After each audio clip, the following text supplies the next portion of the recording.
இந்த காணொளியை தொடர்ந்து பார்க்கறதுக்கு முன்னாடி மறக்காம தமிழ் ஜனம் சேனலை சப்ஸ்கிரைப் பண்ணிடுங்க. பாரிடும் பவ்வத்தின் உள்புக்கு பண்டு ஒரு நாள் சூர்மா தடிந்த சுடரிளைய வெள்வேலே முருகாச்சரணம்.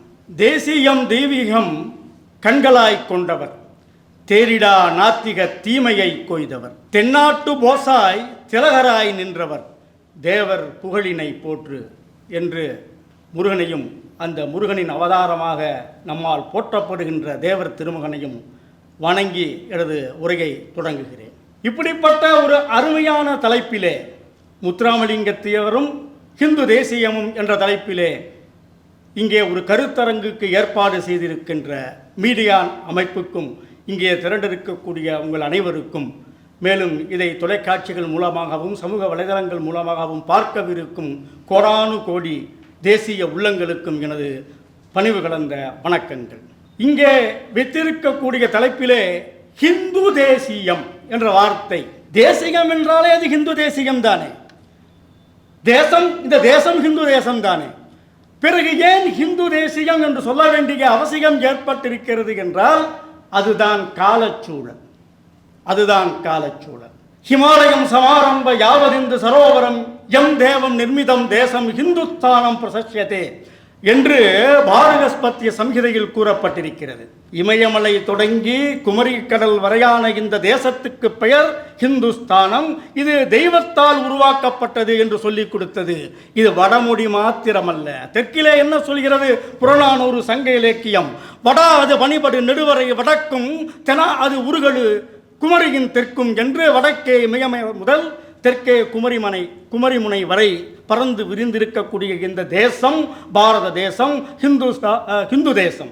இதைத்தான் சேதமில்லாத ஹிந்துஸ்தானம், அதை தெய்வம் என்று கும்பிடடி பாப்பா என்று நமக்கு சொல்லிக் கொடுத்தார் மகாகவி பாரதியார். மகாகவி பாரதி மாத்திரமல்ல, உருது கவிஞர் முகமது இக்பால் என்ன சொன்னார்? சாரே ஜஹான் சே அச்சா ஹிந்து சுதான் ஹமாரா. உலகில் உள்ள எல்லா நாடுகளிலுமே மிகச்சிறந்தது இந்த ஹிந்துஸ்தானம் என்பதை இஸ்லாமியர் பாடியிருக்கிறார். எப்பொழுது பாடினார்? இந்த ஜின்னாவை தூண்டிவிட்டு அதற்கு காங்கிரசும் விலை போகி இந்த நாட்டை துண்டாடக்கூடிய எண்ணம் விதைப்பதற்கு முன்னாலே இங்கே வாழ்ந்து கொண்டிருக்கக்கூடிய இஸ்லாமியர்களும் மதத்தால் இஸ்லாமியர்களாக இருந்தாலும் இனத்தால் இந்தியர்களாக இந்துக்களாக வாழ்ந்து கொண்டிருந்த காலத்திலே முகமது இக்பால் அப்படி பாடினார். அப்படி பாடப்பட்ட போது இந்த ஹிந்துஸ்தானம் ஹிந்து தேசம். ஆகையால் இது தேசியம் என்று சொன்னாலே அது ஹிந்து தேசியம்தான். ஆனால் இப்போது ஏற்கனவே சொல்லி இருப்பதைப் போல காலச்சூழல் எப்படி இருக்கிறது என்று சொன்னால், ஹிந்து வேறு, ஹிந்துயிசம் வேறு, இந்தியா வேறு என்று வேறு வேறு வேறு என்று பிரிவினையை பிரித்து கொண்டே போகிறார்கள். இந்தியா என்று சொன்னாலும் ஹிந்து என்று சொன்னாலும் ஒரே பொருள்தான். ஹிந்துத்துவம் என்பது வெறும் மதம் அல்ல.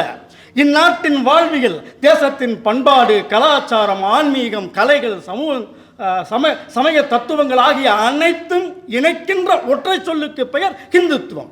அதிலே தேசியமும் தெய்வீகமும் இணைந்தேதான் இருக்கிறது. அதை தனது இரு கண்களாக கொண்டிருப்பவர் நமது பசும்பொன் முத்துராமலிங்க தேவர் திருமகனார் அவர்கள். இந்த தேவர் திருமகனார் RSS காரரா என்று கேட்டால் இல்லை என்றுதான் பதில் சொல்ல வேண்டும். ஆனால் RSS என்று சொல்லக்கூடிய ராஷ்டிரிய சுயம் சேவக சங்கம், இந்த நாட்டுக்காக தன்னலமற்று தொண்டாற்றுகின்ற அந்த சேவை அமைப்பான அந்த இயக்கம் என்ன தத்துவத்தை உயர்த்தி பிடிக்கிறதோ அந்த ஹிந்துத்துவத்தை வாழ்ந்து காட்டியவர் தேவர் திருமகனார். ஆகையால் அவரும் சங்கி. எவ்வாறு சங்கி என்று கேட்டால், நமது தமிழ் வளர்த்த முன்னோர்கள் அதனோடு சேர்த்து நமது பண்பாட்டையும் வளர்த்தார்களே, தங்கம் வைத்து தமிழ் வளர்த்த நமது மதுரை மன்னர்கள் உள்பட்ட நமது மூவேந்தர்களும் அவர்களைப் போல தேவரும் சங்கி. நமது பசும்பொன் முத்துராமலிங்க தேவர் திருமகனார் அவர்கள் மூவேந்தர் வழிவந்தவர். வெறும் சாதியால் அல்ல, பண்பாட்டின் நீதியால். எவ்வாறு என்பதற்கு ஒரு உதாரணம் சொல்கிறேன். மதுரை காஞ்சியில் நல்வேள்வி துறை போகிய பல்ஜாகசாலை முதுகுடுமி பெருவழுதி பாண்டியன் என்று போட்டப்பட்டவன் பாண்டிய மன்னன்.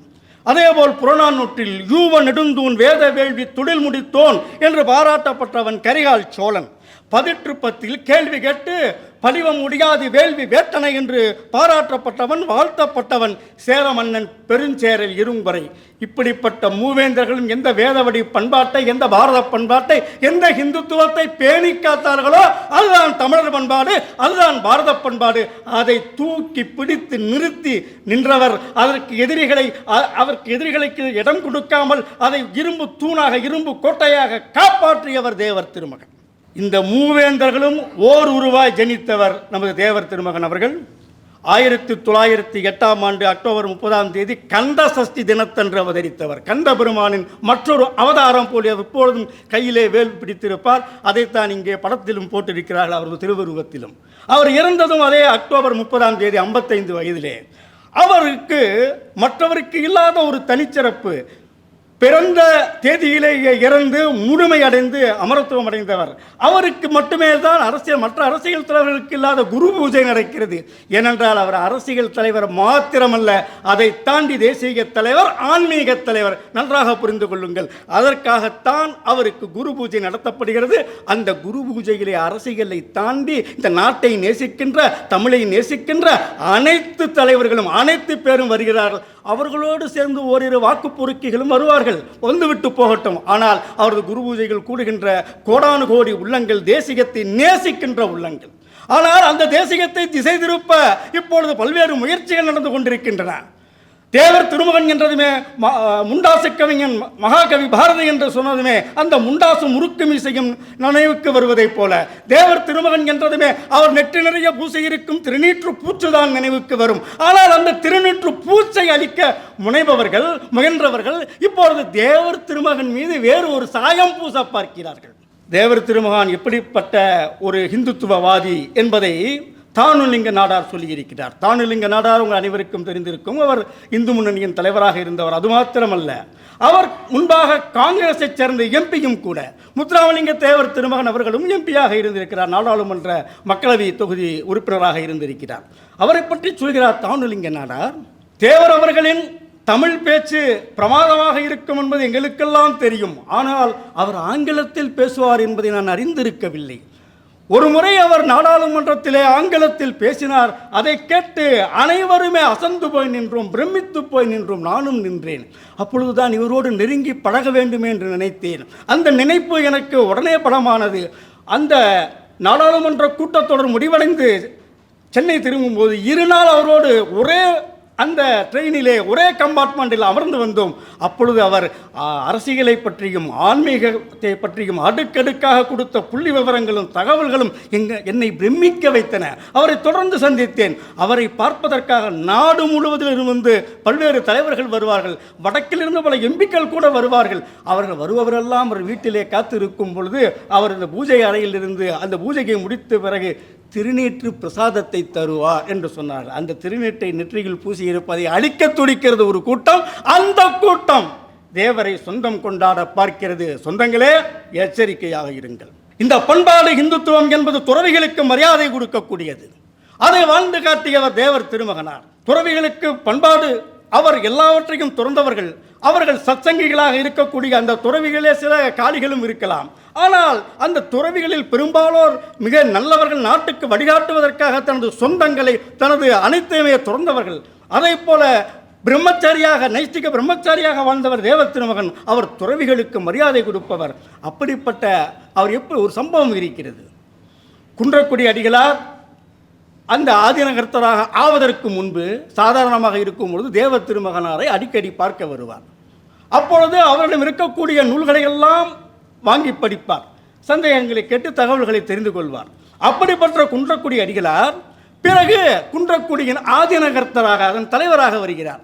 அவர் தேவர் திருமகனாரை சந்திக்க வரும் பொழுது அவரை எதிர்கொண்டு வாசலிலே போய் அழைத்து இவர் வணங்குகிறார். கூடியிருந்த தேவர் சமூகத்தில் மற்ற தேவரை சுற்றி இருக்கக்கூடிய அந்த கூட்டத்தாருக்கு பிரமிப்பு. ஐயா, நேற்று வரை இருந்த சின்ன பையன், அவர் உங்களை பார்த்து வணங்குவார், நீங்கள் அவரை பார்த்து வணங்குறீங்களே. அவர் சொன்ன பதில், நேற்று வரை அவர் இளையவராக இருக்கலாம், இன்று அவர் மிகப்பெரிய பொறுப்பிலே இருக்கிறார். என்ன பொறுப்பு? தர்மத்தை காப்பாற்றுகின்ற தர்மகர்த்தா பொறுப்பு, ஆதீனகர்த்தர் பொறுப்பு. அந்த துறவிக்கு நாம் மரியாதை கொடுப்பது தான் சரி என்று வாழ்ந்து காட்டியவர். இதுதான் இந்துத்துவம் சொல்லக்கூடியது. துறவுக்கு மரியாதை, குருவுக்கு மரியாதை. தேவர் ஜாதி பாகுபாட்டையும் வர்ணாசிரமத்தையும் எதிர்த்தவர்தான். அதற்காக இந்து மக்களை சீர்திருத்த முயன்றாரே தவிர இந்து மதத்தையே வேரோடு சாய்த்து விட வேண்டும் என்று அலைகின்ற அந்த நாத்திக கும்பலை போல் அவர் செயல்படவில்லை. இந்து மதத்தில் அவ்வப்போது சீர்திருத்தவாதிகள் தோன்றிக் கொண்டேதான் இருப்பார்கள். நட்டகல்லை தெய்வம் என்று 4 புட்பம் சாத்தியே சுற்றி வந்து முனமுனவன செய்யும் பூசை ஏதடா, நட்டகல்லும் பேசுமோ நாதனுள் இருக்கையில் சுட்ட சட்டி சட்டுவம் கரிச்சுவை அறியுமோ என்று பாடிய சிவவாக்கியர் என்ன ஈரோட்டு ஈவேரா வழிவந்தவரா? அவ்வளவு ஏன், சுத்த அறிவே சிவமென்று கூறும் சுருதிகள் கேளீரோ, பித்த மதங்களிலே அலைபாய்ந்து பெருமை அழிவீரோ என்று பாடினாரே மகாகவி சுப்பிரமணிய பாரதியார். அவர் இந்த ஈரோட்டு ஈர வெங்காயத்தை பார்த்துவிட்ட பிறகா பகுத்தறிவை பேசினார், மூடநம்பிக்கையை ஒழிக்க புறப்பட்டார். நன்றாக நினைத்து பாருங்கள். அதற்கெல்லாம் முன்னாடி 1000 ஆண்டுகளுக்கு முன்பாகவே திருக்குளத்தார் என்று பட்டியல் இனத்தவர்கள் என்று இன்று சொல்லக்கூடிய அந்த திருக்குளத்தார்களுக்காக அவர்கள் வந்து கோவிலிலே அந்த மரியாதை செய்யக்கூடிய முறையை ஏற்படுத்தி வைத்தாரே ராமானுஜர், அவர் யார்? அதே போல பசவர் என்று சொல்லக்கூடிய அந்த கன்னட மாநிலத்திலே இருந்த பசவேஸ்வரர் யார்? ராமகிருஷ்ண பரமஹம்சர் யார்? விவேகானந்தர் யார்? அனைவருக்கும் வேதங்களை படிக்கக்கூடிய உரிமை இருக்கிறது என்று சொல்லி ஆரிய சமாஜத்தை தோற்றுவித்த சுவாமி தயானந்த சரஸ்வதி யார்? இங்கே தாழ்த்தப்பட்ட குலத்தைச் சேர்ந்தவர்களுக்காக உழைத்த சுவாமி சகஜானந்தர் யார்? இவர்களெல்லாம் ஈவேராவின் வழிவந்தவர்களா? ஆனால் மூளையை மயக்கி இந்த நாட்டிலே பகுத்தறிவும் இந்த நாட்டிலே சீர்திருத்தமும் தமிழ் பண்பாடை முற்றிலுமாக அழிக்க துடிக்கின்ற அந்த ஒரு தலைவருக்கு பின்னால் தான் தோன்றியது என்று தமிழர்கள் சொல்லிக்கொண்டு தமிழை தொலைத்துக் கொண்டு தமிழர் பண்பாட்டை தொலைத்துக் கொண்டிருப்பது வேதனையாக இருக்கிறது. ஆகையால் உண்மையான தமிழர்கள் யார், அவர்கள் எப்படி உண்மையான இந்துக்களாக இருக்கிறார்கள் என்பதை சொல்வதற்காக இந்த முத்துராமலிங்க தேவரும் இந்து தேசியமும் என்ற தலைப்பிலான கருத்தரங்கம் அவசியப்படுகிறது. முத்துராமலிங்க தேவர் மிகப்பெரிய சீர்திருத்தவாதி, அதோடு சேர்ந்த ஆன்மீகவாதி என்பதனால் தான் ஆலயங்களை இழுத்து மூடச் சொல்லவில்லை. ஆலய பிரவேசத்துக்கு உறுதுணையாக இருந்தார். 1939ஆம் ஆண்டிலே அப்பொழுது ஆங்கிலேய ஆட்சியின் கீழ் இருந்த சென்னை மாகாணத்து பிரீமியர் என்று சொல்வார்கள், அப்பொழுது மெட்ராஸ் பிரசிடென்சியுடைய பிரீமியர், பிரதமர் என்று சொல்வார்கள், முதல்வர் இருந்தவர் ராஜாஜி. அவர் ஆலய பிரவேச சட்டம் என்று கொண்டு வந்தார். ஆனால் அது நடைமுறைக்கு வர வேண்டும் அல்லவா? அப்பொழுது மதுரையிலே வைத்தியநாத ஐயர் தலைமையிலே மீனாட்சி அம்மன் கோவிலுக்கு அந்த திருக்குளத்தாரை பட்டியல் இனத்தவரை கூட்டிச் செல்வதாக நிகழ்ச்சி ஏற்பாடு செய்யப்பட்டிருந்தது. அதற்கு சில பழமைவாதிகள் எதிர்ப்பு தெரிவித்தார்கள். ஆனால் சனாதனி என்று வழிக்கப்படுகின்ற வைத்தியநாத ஐயர் தலைமையிலே சென்ற அந்த மக்களுக்கு உறுதுணையாக நிற்பேன், இதை எதிர்க்கின்ற ரவுடிகளை ஒரு கை பார்ப்பேன் என்று தேவர் அறிவித்ததன் காரணமாக அங்கு ஆலய பிரவேசம் வெற்றிகரமாக நிகழ்ந்தது. இந்த இந்தியாவுக்கே ஒரு முன்மாதிரியாக திகழ்ந்தது. அப்படிப்பட்ட சீர்திருத்தவாதி. சீர்திருத்தம் என்றால் இருப்பதை திருத்தி மேம்படுத்த வேண்டுமே தவிர இருப்பதை அழிப்பதல்ல. ஆனால் அழிவு வேலைக்காரர்கள் இப்பொழுது ஆக்க வேலை செய்பவர்களை பார்த்து நகைக்கிறார்கள். ஆனால் நாம் முகத்தை புதைத்துக் கொள்ளக்கூடாது, நிமிர்ந்து நிற்க வேண்டும் என்பதற்காக இது போன்ற கருத்தரங்கங்கள் அவசியப்படுகிறது. வங்கத்தின் சிங்கங்களான விவேகானந்தர், மற்றொருவர் நேதாஜி. அவற்றை தென்னாட்டு சிங்கமாகிய அவர்கள் இருவரையும் தென்னாட்டு சிங்கமாகிய நேதாஜி சுவாமிஜி அவர்களை தனது ஆன்மீக குருவாகவும் நேதாஜி அவர்களை தனது அரசியல் குருவாகவும் வரித்து கொண்டவர்கள். இருவர்களுமே இந்துத்துவவாதிகள் தான். தேசியத்தின் மீது மிகுந்த பேரன்பு கொண்டவர்கள். தேவர் திருமகனாரின் முதல் பேச்சே சுவாமி விவேகானந்தரை பற்றித்தான் அமைந்திருந்தது. அது ஒரு அபூர்வமான ஒரு நிகழ்ச்சி. 1933ஆம் ஆண்டிலே விவேகானந்தர் யார், அவரை பற்றி சொல்ல வேண்டும் அல்லவா? இந்த நாடு ஒரு பாம்பாட்டிகளின் தேசம், இந்த நாடு பஞ்ச பிரதேசிகளின் தேசம் என்று மேலை நாட்டிலே கருத்து பரவி கொண்டிருந்த காலத்திலே சிங்கத்தின் குகையில் சென்று சிங்கத்தின் பிடரியை உழுக்குவதைப் போல சிக்காகோ உலக சமய மாநாட்டிலே சென்று இந்து மதத்தின் பெருமையை உலகுக்கெல்லாம் பண்பாட்டை சொல்லிக் கொடுத்த இந்த பாரத பூமி அதனுடைய இந்து மதத்தின் காரணமாகத்தான், இந்து தர்மத்தின் காரணமாகத்தான் உலகத்திலே பண்பாடு செழித்து வளர்ந்திருக்கிறது, நாங்கள் கொடுத்த கொடை என்பதை அங்கே சென்று 3 நிமிடம் மட்டுமே பேச வாய்ப்பளிக்கப்பட்ட அவர் 3/4 மணி நேரம் 1 மணி நேரத்துக்கு மேல் பேசியிருக்கிறார். அவர் செல்வதற்கு அங்கே வடிவமைத்து கொடுத்தவர் பாஸ்கர சேதுபதி என்ற நமது ராமநாதபுரத்து மன்னர். அப்படிப்பட்ட ராமநாதபுரத்திலே பிறந்தவர் நமது தேவர் பெருமனார் அவர்கள். 1933ஆம் ஆண்டிலே அந்த சாயல்குடி அந்த இடத்திலே விவேகானந்தர் பெயரால் ஒரு வாசகசாலை திறக்கப்பட்ட போது அடைப்பு விடுக்கப்பட்டது. அவருக்கு திடீரென்று கிடைத்த அடைப்பது. ஏனென்றால் அங்கே வாசகர் சாலையை திறந்து வைப்பதற்காக ஏற்கனவே ஒப்புக்கொண்டிருந்த மதுரை கிருஷ்ணசாமி பாரதி என்ற பிரமுகர் வரவில்லை. அப்பொழுது இளந்தை குளத்திலே ஒரு பஞ்சாயத்து செய்வதற்காக சென்றிருக்கிறார் நமது தேவர் திருமகன் அவர்கள். நிகழ்ச்சியை ஏற்பாடு செய்திருந்த ஜேதுராமன் செட்டியார் என்பவர் உடனடியாக வரவழைத்து விவேகானந்தரை பற்றி பேச வேண்டும் என்று அப்போதுதான் சொன்னார். உடனே அங்கு வந்து பேசினார். அதுதான் முதலாவது மேடை பேச்சு. அங்கே 3 மணி நேரம் பேசியிருக்கிறார். சுவாமிஜியை பற்றி 3 மணி நேரம். ஆற்றலுக்கான நடை, குறிப்புகள் எல்லாம் இல்லை, என்னை போல் சரளமாக பேசியிருக்கிறார். எப்படி பேச முடிந்தது? சுவாமிஜியை உள்வாங்கிக் கொண்டு அந்த இந்துத்துவத்தில் ஊறி போயிருக்கின்ற காரணத்தினால்தான் சுவாமிஜியை பற்றி 3 மணி நேரம் அந்த ஆற்றலுக்கான அந்த அருவி போன்ற பேச்சை அவரால் பேச முடிந்திருக்கிறது. அது மட்டுமல்ல, இந்து மதத்தின் பெருமையை உலகறிய செய்த விவேகானந்தரை பெற்றெடுத்த புண்ணிய பூமி இந்த பாரதம் என்பதை பலமுறை ஓங்கிச் சொல்லி இருக்கிறார் நமது தேவர் திருமகனார் அவர்கள். அந்த விவேகானந்தரை பைத்தியம் என்று சொன்ன ஒரு கோணல் புத்தி கிறுக்கன் பின்னால் அலைகின்ற அரசியல் வாரிசுகள் விவேகானந்தரின் ஆன்மீக வாரிசு ஆகிய தேவர் திருமகனை சொந்தம் கொண்டாட பார்க்கிறார்கள். சொந்தங்களே, எச்சரிக்கையாக இருங்கள். அவர் எப்படிப்பட்ட தேசியவாதி, ஹிந்து தேசியவாதி என்றால் இந்த நாட்டின் ஒரு செக்யூலரிசம் என்ற வார்த்தையை கடுமையாக எதிர்த்தவர். ஏனென்று கேட்டால், செக்யூலரிசத்துக்கு மேல் மத நல்லிணக்கம் என்பதை வாழ்ந்து காட்டிக் கொண்டிருப்பவர்கள் இந்துக்கள்.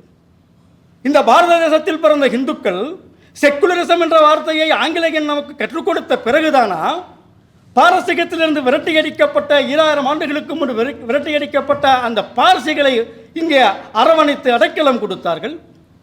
மேற்காசியாவிலிருந்து விரட்டியடிக்கப்பட்ட அந்த யூதர்களை இந்த ஆங்கிலேயன் சொல்லிக் கொடுத்த செக்யூலரிசம் என்ற வார்த்தைக்கு பிறகு நாம் அடைக்கலம் கொடுத்தோம். எல்லோரையும் அரவணைப்பது, ஏகம் சத் விப்ரா வகுத்தாவதந்தி, அவரவர் வழிபட சுதந்திரம் இருக்கிறது என்பதை ஊறி கிடப்பது நமது ஹிந்து தர்மம். அதே நேரத்தில் என் தர்மத்துக்கு ஏதேனும் இழுக்கென்றால் அதற்காக நிமிர்ந்து நிற்க வேண்டும், எதிர்த்து நிற்க வேண்டும். அதைத்தான் தேவர் திருமகனார் வாழ்ந்து காட்டினார். செக்குலரிசம் என்ற வார்த்தைக்கு அவர் சொல்கிறார், மதத்தை அரசியலில் கலப்பது தவறு என்று சொல்வது தவறு என்று ஓங்கி அடித்தவர். மதம் இல்லாத தேசம் வேறு இல்லாத மரம், அரசியல் இல்லாத தேசம் கனியற்ற மரம் என்று அவர் சொன்ன ஒரு அருமையான வாக்கு. இந்த தேசம் என்பது ஒரு மரமாக எடுத்துக்கொண்டால் இது கீழே பிடித்திருக்கக்கூடிய அந்த வேறாக இருப்பது, ஆணி வேறாக இருப்பது மதம். எந்த மதம்? இந்த நாட்டினுடைய சொந்த மதம் எது? ஹிந்து மதம், ஹிந்து தர்மம். அதனுடைய பலன்களை, இந்த தேசத்தின் பலன்களை அனுபவிக்க வேண்டுமானால் அரசியல் தேவை. கனிகள் என்பது பழங்கள் என்பது பலன்கள். அரசியல் தேவை. இல்லாவிட்டால் வேறொருவன் அந்நியன் அதை பலன்களை அனுபவித்து போய்விடுவான். ஆகையால் மதத்தில், அரசியலில் மதம் கலந்திருக்கத்தான் வேண்டும் என்று ஓங்கி முழங்கியவர் திலகரை போல. செக்குலரிசம் என்று நம்மிடம் சொல்லுகின்ற அந்த பிரிட்டிஷ்காரன் என்ன செய்கிறான் என்று கேள்வி கேட்கிறார். அங்கே எலிசபெத் ராணிக்கு முடிசூட்டும் பொழுது யார் முடிசூட்டினார்? சர்ச்சிலா? சர்ச்சில், வின்ஸ்டன் சர்ச்சில் என்னக்கூடிய அந்த இங்கிலாந்து பிரதமராக முடிசூட்டினார். இல்லை வேறு ஏதாவது அரசியல் தலைவர் முடிசூட்டினாரா? ஆர்ச் பிஷப் தானே முடிசூட்டினார். அவர்களுக்கு அவர்கள் நாட்டு மதம் தேவைப்படுகிறது, அரசியலில் மதம் கலந்திருக்கிறது. ஆனால் நமக்கு நமது சொந்த மதத்தை நாம் கடைபிடிப்பதற்கு அவர்களிடம் நாம் ஒரு நற்சான்றிதழ் வாங்க வேண்டுமா?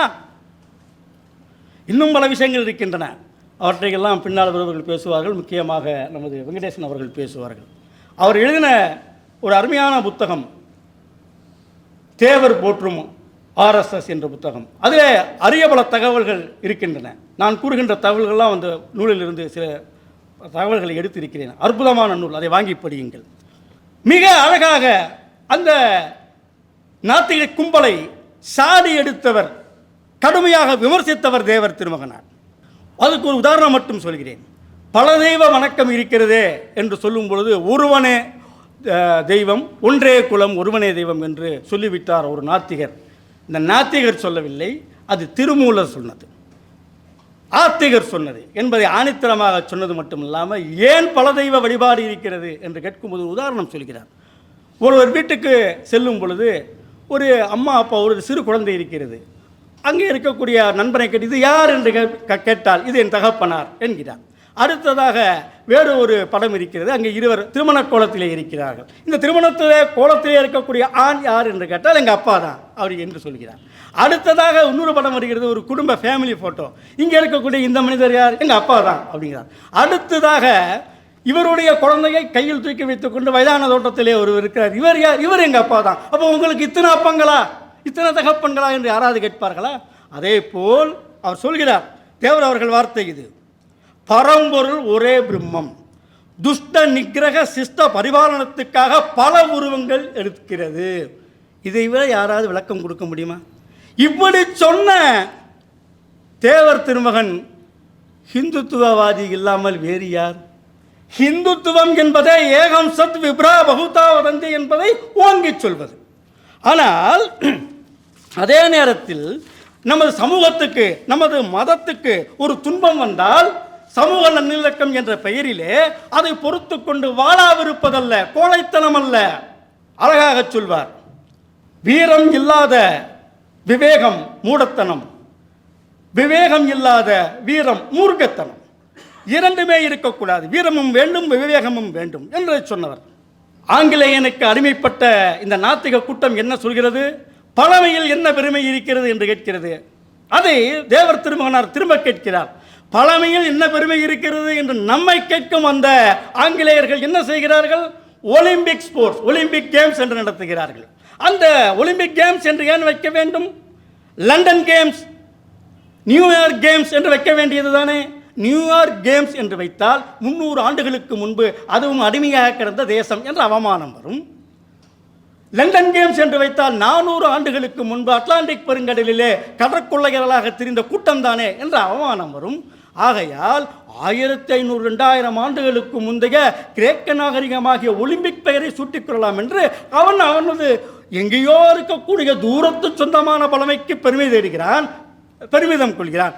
ஆனால் பல லட்சம் ஆண்டுகள் பழமை வாய்ந்த பெருமை வாய்ந்த நமது தேசம் குறித்து விம்மிதம் கொள்ள வேண்டாமா, பெருமிதம் கொள்ள வேண்டாமா என்று கேட்கிறார். நமக்கு சரித்திரமும் முக்கியம், சாஸ்திரமும் முக்கியம் சொன்னவர் தேவர். சரித்திரம் தற்காலத்தில் நடைபெற்றது, சாஸ்திரம் முக்காலத்தில் முனிவர்கள் முக்கண்ணால் உணர்ந்தது. இந்த முக்கன் தான் ஞானக்கண். அதற்கு அழகான விளக்கம் ஒன்று கொடுக்கிறார். தேங்காயில் இருக்கக்கூடிய முக்கண், அந்த தேங்காயில் இருக்கக்கூடிய 2 கண்கள் சரியாக இருக்கிறது. 3வது கண் மூலமாக பார்த்தால் உள்ளே இருக்கக்கூடிய பருப்பு, அங்கே இருக்கக்கூடிய இளநீரெல்லாம் தெரியும். அதே போன்ற ஞானக்கண் கொண்டு பார்த்தவர்கள் நமது முன்னோர்கள். அவர்கள் வகுத்தது சாஸ்திரம். அப்படிப்பட்ட பழம்பெருமை தான் நமது சனாதனம், ஹிந்துத்துவம். ஆகையால் தான் காசி இந்து பல்கலைக்கழகத்திலே ஹிந்து மதம் பற்றி பேசுவதற்காக தேவர் திருமகனாரை அழைத்தார்கள். அவர் ஹிந்துத்துவவாதி இல்லையா? ஹிந்து மதத்தை பற்றி யார் பேசுவார்கள்? பேசியவர் யார்? ஹிந்துத்துவவாதி அல்லவா? அவ்வாறு பேசிவிட்டு வந்தவர்களை மாணவர்கள் வைத்துக் கொண்டார்கள். அவர்கள் அனைவருக்கும் இதே வார்த்தையை சொன்னார், எழுதி கையெழுத்து போடுகிறார். நீங்கள் ஆன்மீகத்தில் சுவாமி விவேகானந்தரை குருவாகவும் அரசியலுக்கு நேதாஜியை குருவாகவும் எடுத்துக்கொள்ளுங்கள் என்று சொல்லி எழுதி கையெழுத்து போட்டு தந்தவர் அந்த தேவர் திருமகன்.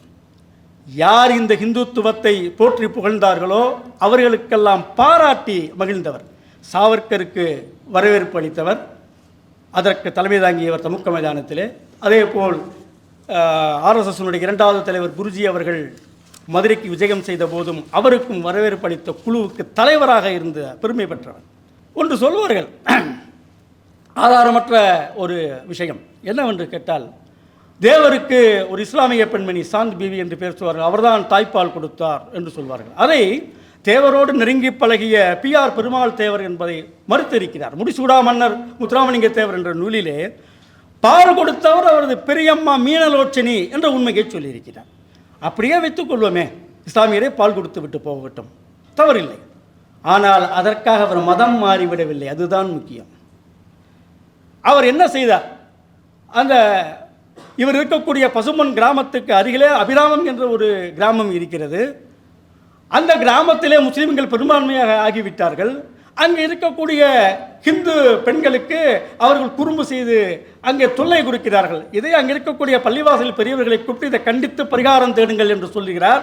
2 முறை 3 முறை சொல்லியும் அதற்கு நடவடிக்கை எடுக்கப்படவில்லை. உடனே ஒன்று சொல்கிறார், உடனடியாக இஸ்லாமியர்களுக்கு போய் வேலை பார்ப்பதை அவர்களுக்கு பணிபுரிவதை நிறுத்துங்கள். ஏன்னா அங்கே இருக்கக்கூடிய இஸ்லாமியர்கள் எல்லாம் பர்மா மலேசியாவில் இருந்து பணம் சம்பாதிப்பவர்கள், பணக்காரர்கள். அந்த ஒத்துழையாமை இயக்கத்தால் பாதிக்கப்பட்ட முஸ்லீம்கள் வழக்கு தொடுக்கிறார்கள். அந்த வழக்கிலே இவர் எடுத்த அறப்போராட்டம் சரிதான், அவர்கள் நடந்து கொண்டது தவறு என்று தீர்ப்பு வருகிறது. சமூக நல்லிணக்கம் என்ற பெயரிலே இந்துக்களின் நலன்களை விட்டுக் கொடுக்க முயலாதவர் இந்துத்துவவாதி இல்லாமல், இந்துத்துவ தலைவர் இல்லாமல் வேறு யார்? அது மட்டுமல்ல, அவர் படித்தது யூசி என்று சொல்லக்கூடிய யுனைடெட் கிறிஸ்டியன் ஸ்கூல் என்று சொல்லக்கூடிய மதுரையில் இருக்கக்கூடிய யூசி உயர்நிலைப் பள்ளி.